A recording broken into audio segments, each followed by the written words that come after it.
ಅಹಲ್ಯಾಬಾಯಿ ಹೋಳ್ಕರ್. ಮಧ್ಯಾಹ್ನದ ಸಮಯ. ಸುಶೀಲೆ ಎಲೆಯನ್ನು ಹಾಕಿಕೊಂಡು ಅನ್ನದ ತಪ್ಪಲೆಯನ್ನು ಎದುರಿಗಿಟ್ಟುಕೊಂಡು ಊಟಕ್ಕೆ ಕೂತಿದ್ದಾಳೆ. ಹೊರಗಿನಿಂದ ಅಮ್ಮ ಭಿಕ್ಷಾಂದೇಹಿ ಎಂಬ ಕೂಗು. ಸುಶೀಲೆ ತಕ್ಷಣ ಎದ್ದು ಹೊರಗೆ ಬಂದು ನೋಡಿದಳು. ಕಾವಿ ಧರಿಸಿದ್ದ ಒಬ್ಬ ಸನ್ಯಾಸಿ ನಿಂತಿದ್ದ. ಬನ್ನಿ ಎಂದು ಅವನನ್ನು ಒಳಗೆ ಕರೆಸಿ ಕೂಡಿಸಿ ಎಲೆ ಹಾಕಿದಳು. ತಪ್ಪಲೆಯಲ್ಲಿ ಅವಳೊಬ್ಬಳಿಗೆ ಮಾತ್ರ ಸಾಕುವಷ್ಟು ಅನ್ನವಿತ್ತು. ಹೊಟ್ಟೆ ಹಸಿವಿನಿಂದ ಕಾದಿತ್ತು. ತನ್ನ ಹೊಟ್ಟೆ ಹಸಿದಿದ್ದರೂ ಆದರೂ ತನ್ನ ಹಸಿವಿನ ಬಗೆಗೆ ಯೋಚಿಸದೆ ಅತಿಥಿಗೆ ಸತ್ಕಾರ ಮಾಡಿಸಿದಳು. ಉಂಡು ತೃಪ್ತನಾದ ಸನ್ಯಾಸಿ ನಿನ್ನ ಸಂತತಿಗೆ ಶ್ರೇಯಸ್ಸುಂಟು ಆಗಲಿ ಎಂದು ಹರಸಿದ. ಸುಶೀಲೆಯ ಕಣ್ಣಲ್ಲಿ ನೀರಾಡಿತು. ಸನ್ಯಾಸಿಯ ಮನಸ್ಸು ಕಲಕಿತು. ಏಕೆ ತಾಯಿ, ಏನಾಯಿತು? ಏಕಮ್ಮ ಈ ಕಣ್ಣೀರು ಎಂದು ಕೇಳಿದ. ನಮಗೆ ಮಕ್ಕಳೇ ಇಲ್ಲ ಸ್ವಾಮೀಜಿ. ಸನ್ಯಾಸಿ ಒಂದು ನಿಮಿಷ ಯೋಚಿಸಿದ. ಕೊಲ್ಹಾಪುರದಲ್ಲಿ ಲಕ್ಷ್ಮೀದೇವಿಯ ಸೇವೆ ಮಾಡಿದರೆ ನಿಮಗೆ ಖಂಡಿತ ಮಕ್ಕಳಾಗುತ್ತದೆ ಎಂದು ಹೇಳಿ ಹೊರಟು ಹೋದ. ಸನ್ಯಾಸಿಯ ಮಾತಿನಂತೆ ಆ ದಂಪತಿಗಳು ಕೊಲ್ಹಾಪುರಕ್ಕೆ ಹೋಗಿ ಸೇವೆ ಮಾಡಿದರು. ಒಂದು ದಿನ ಅವರಿಬ್ಬರಿಗೂ ಜಗದಂಬೆ ಕನಸಿನಲ್ಲಿ ಕಾಣಿಸಿಕೊಂಡು ನಿಮ್ಮ ಇಷ್ಟಾರ್ಥ ನೆರವಾಗುತ್ತದೆ ಎಂದು ಹೇಳಿದಂತಾಯಿತು. ಅದನ್ನು ಕೇಳಿ ಸಂತೋಷಗೊಂಡು ಅವರು ಊರಿಗೆ ಹಿಂತಿರುಗಿದರು. 1725ರಲ್ಲಿ ಒಂದು ಶುಭ ದಿನದಲ್ಲಿ ಸುಶೀಲೆ ಹೆಣ್ಣು ಮಗುವಿಗೆ ಜನ್ಮ ಕೊಟ್ಟಳು. ಆ ಮಗುವೆ ಇತಿಹಾಸದ ಪ್ರಸಿದ್ಧಳಾದ ಅಹಿಲ್ಯಾಬಾಯಿ. ಹೀಗೆ ಅಹಲ್ಯಾಬಾಯಿ ಲಕ್ಷ್ಮೀದೇವಿಯ ಕೃಪೆಯಿಂದ ಹುಟ್ಟಿದವಳು ಎಂದು ಹೇಳುತ್ತಾರೆ. ಮಹಾರಾಷ್ಟ್ರದ ಔರಂಗಾಬಾದ್ ಜಿಲ್ಲೆಯ ಚೌಂದಿ ಎಂಬ ಹಳ್ಳಿಯಲ್ಲಿ ಅಹಲ್ಯಾಬಾಯಿಯ ತಂದೆ ಮಂಕೂಜಿ ಸಿಂಧೆ ಪಟೇಲನಾಗಿದ್ದ. ಈತ ವ್ಯವಸಾಯ ಮಾಡಿಕೊಂಡು ಸಂಸಾರ ಸಾಗಿಸುತ್ತಿದ್ದ. ತನ್ನಿಂದಾದ ಮಟ್ಟಿಗೆ ಪರೋಪಕಾರ ಮಾಡುತ್ತಿದ್ದ. ಹಳ್ಳಿಯ ಎಲ್ಲ ಜನರಿಗೂ ಬೇಕಾದವನಾಗಿದ್ದ. ಬೆಳೆಯುವ ಪೈರು ಮೊಳಕೆಯಲ್ಲಿ ಅಹಲ್ಯಾಬಾಯಿ 5 ವರ್ಷದ ಹುಡುಗಿಯಾಗಿದ್ದಾಗಲೇ ಮುಂದೆ ಅವಳು ತೋರಿಸಿದ್ದ ಸದ್ಗುಣಗಳ ಅಂಕುರವು ಕಾಣಿಸತೊಡಗಿತು. ತನ್ನ ಒಡನಾಡಿಗಳನ್ನು ಕಂಡರೆ ಅವಳಿಗೆ ಬಹಳ ಪ್ರೀತಿ.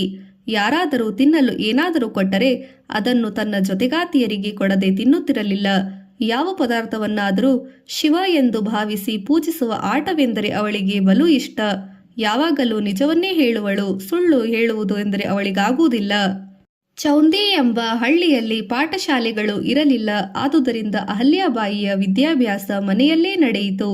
ಅವಳ ತಂದೆಯು ಮನೆಯಲ್ಲಿ ಅವಳಿಗೆ ಪಾಠ ಹೇಳಿಕೊಡುತ್ತಿದ್ದ.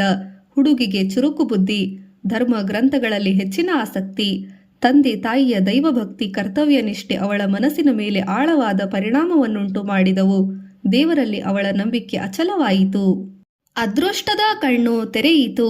ಒಂದು ಸಂಜೆ ಶಿವನ ಗುಡಿಯಲ್ಲಿ ಶಂಖ ಘಂಟೆಗಳ ಸದ್ದು, ದೇವರಿಗೆ ಮಂಗಳಾರತಿಯಾಗುತ್ತಿತ್ತು.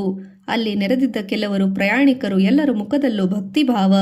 ಅದೇ ಸಮಯಕ್ಕೆ ಸರಿಯಾಗಿ ಬಾಲಕಿಯಾದ ಅಹಲ್ಯಾಬಾಯಿ ತಟ್ಟೆಯೊಂದರಲ್ಲಿ ಪೂಜಾ ಸಾಮಗ್ರಿಗಳನ್ನು ಹಿಡಿದುಕೊಂಡು ಒಳಗೆ ಬಂದಳು.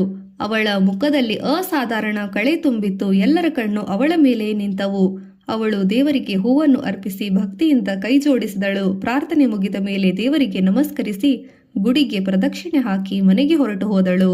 ಅಲ್ಲಿ ನೆರೆದಿದ್ದ ಪ್ರಯಾಣಿಕರಲ್ಲಿ ಸುಬೇದಾರ ಮಲ್ಲಾರಿ ರಾವ್ ಹೋಳ್ಕರ್ ಮತ್ತು ಅವನ ಸಂಗಡಿಗರು ಇದ್ದರು. ಉತ್ತರ ಭಾರತದ ಪ್ರವಾಸವನ್ನು ಮುಗಿಸಿಕೊಂಡು ಪುಣೆಗೆ ಹಿಂತಿರುಗುತ್ತಾ ದಾರಿಯಲ್ಲಿ ಚೌಂದಿಯ ಈ ದೇವಾಲಯಕ್ಕೆ ಬಂದಿದ್ದರು. ರಾತ್ರಿಯನ್ನು ಅಲ್ಲೇ ಕಳೆದು ಬೆಳಿಗ್ಗೆ ಪುಣೆಗೆ ಹಿಂತಿರುಗುವಾಗ ಆಲೋಚನೆ ಅವರದು. ಅಹಲ್ಯಾಬಾಯಿಯನ್ನು ಕಂಡ ಮೇಲೆ ಅದು ಬದಲಾಯಿತು. ಅಹಲ್ಯಾಬಾಯಿಯ ದೈವಭಕ್ತಿ, ವಿನಯ, ಸಜ್ಜನಿಕೆ ಮಲ್ಲಾರಿರಾಯ ಮಾರು ಹೋಗಿದ್ದ. ಅಹಲ್ಯಾಬಾಯಿ ಕವಿಗಳು ವರ್ಣಿಸುವಂತೆ ಸೌಂದರ್ಯವತಿಯಾಗಲಿ ಆಕರ್ಷಕವಾಗಲಿ ಇರಲಿಲ್ಲ. ಕಪ್ಪು ಬಣ್ಣ, ಆದರೆ ಮುಖದಲ್ಲಿ ರಾಜತೇಜಸ್ಸು, ಹೊಳೆಯುವ ಬಟ್ಟಲುಗಣ್ಣುಗಳು, ನೆಳೆ ರೆಪ್ಪೆಗಳು, ಅಗಲವಾದ ಹಣೆ, ತಲೆಯ ದಪ್ಪ ಕಪ್ಪಗೆ ಮಿರುಗುವ ಕೂದಲು, ಉದ್ದವಾದ ಜಡೆ, ಗುಂಡು ಮುಖ, ದೇಹ ಆರೋಗ್ಯವಾಗಿತ್ತು. ಅವಳಿಗೆ ಆಗ ಕೇವಲ 8 ವರ್ಷ. ಆದರೆ ಅವಳ ನಡವಳಿಕೆ ಗಂಭೀರವಾಗಿತ್ತು. ಮಲ್ಲಾರಿರಾಯ ತನ್ನ ಮಗ ಖಂಡೇರಾಯನಿಗೆ ಇವಳೇ ತಕ್ಕ ಹೆಂಡತಿ ಎಂದು ಅಲ್ಲೇ ನಿರ್ಧರಿಸಿದನು. ಮಲ್ಲಾರಿರಾಯನಿಗೆ ಖಂಡೇರಾಯ ಒಬ್ಬನೇ ಮಗ. ಆದರೆ ಅವನು ತಂದೆಯಂತೆ ವೀರನಾಗಲಿ ರಾಜ್ಯಾಡಳಿತ ನೋಡಿಕೊಳ್ಳುವ ಜವಾಬ್ದಾರಿಯುತ ಮನುಷ್ಯನಾಗಲಿ ಆಗಿರಲಿಲ್ಲ. ಮೊಂಡು ಸ್ವಭಾವದ ಪುಂಡ ಹುಡುಗನಾಗಿದ್ದ. ಅವನನ್ನು ದಾರಿಗೆ ತರಲು ಅಹಲ್ಯಾಬಾಯಿ ಸರಿ ಎಂದುಕೊಂಡ. ಮದುವೆಯ ಮಾತುಕತೆಗಳನ್ನು ನಡೆದವು. ಮಲ್ಲಾರಿರಾಯನ ಅಂತಸ್ತಿಗೆ ಸರಿಯಾಗಿ ಅಹಲ್ಯಾಬಾಯಿಗೂ ಖಂಡೇರಾಯನಿಗೂ ಪುಣೆಯಲ್ಲಿ ವೈಭವವಾಗಿ ಮದುವೆಯಾಯಿತು. ಸಾಮಾನ್ಯವಾಗಿ ಮನೆಯಲ್ಲಿ ಹುಟ್ಟಿದ ಅಹಲ್ಯಾಬಾಯಿ ಶ್ರೀಮಂತ ಹೋಳ್ಕರರ ವಂಶವನ್ನು ಸೇರಿದಳು. ಮುದ್ದಿನ ಸೊಸೆ ಅಹಲ್ಯಾಬಾಯಿ ಗಂಡನ ಮನೆಗೆ ಬಂದ ಮೇಲೆ ಅತ್ತೆ ಮಾವ ನಾದಿನಿಯರೆಲ್ಲ ಪ್ರೀತಿ ಪಾತ್ರರಾದಳು. ದೊಡ್ಡವರನ್ನು ಕಂಡರೆ ಬಲು ಗೌರವ, ಎಲ್ಲರೊಡನೆ ವಿನಯವಾದ ಮಾತುಕತೆ, ಸದ್ಗುಣಿಯಾದ ಸೊಸೆಯನ್ನು ಕಂಡರೆ ಮಾವನಿಗೆ ಅಪಾರ ಮೆಚ್ಚುಗೆ. ಅಹಲ್ಯಾಬಾಯಿ ಅವರ ಮನೆಗೆ ಕಾಲಿಟ್ಟನಿಂದ ಮಲ್ಲಾರಿರಾಯನ ಯುದ್ಧಗಳೆಲ್ಲ ಜಯ ಉಂಟಾಯಿತು. ರಾಜ್ಯ ವಿಸ್ತಾರವಾಯಿತು. ಹೋಳ್ಕರ್ ವಂಶ ಪ್ರಸಿದ್ಧವಾಯಿತು. ಮನೆ ಐಶ್ವರ್ಯದಿಂದ ತುಂಬಿತು.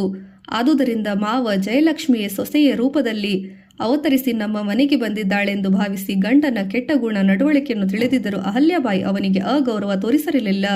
ತಾನು ಚಿಕ್ಕಂದಿನಿಂದ ಕಲಿತ ಧರ್ಮಗ್ರಂಥಗಳ ಕಥೆಗಳನ್ನು ಹೇಳುತ್ತಾ ಅವನನ್ನು ಒಳ್ಳೆಯ ದಾರಿಗೆ ತರಲು ಪ್ರಯತ್ನಿಸುತ್ತಿದ್ದಳು.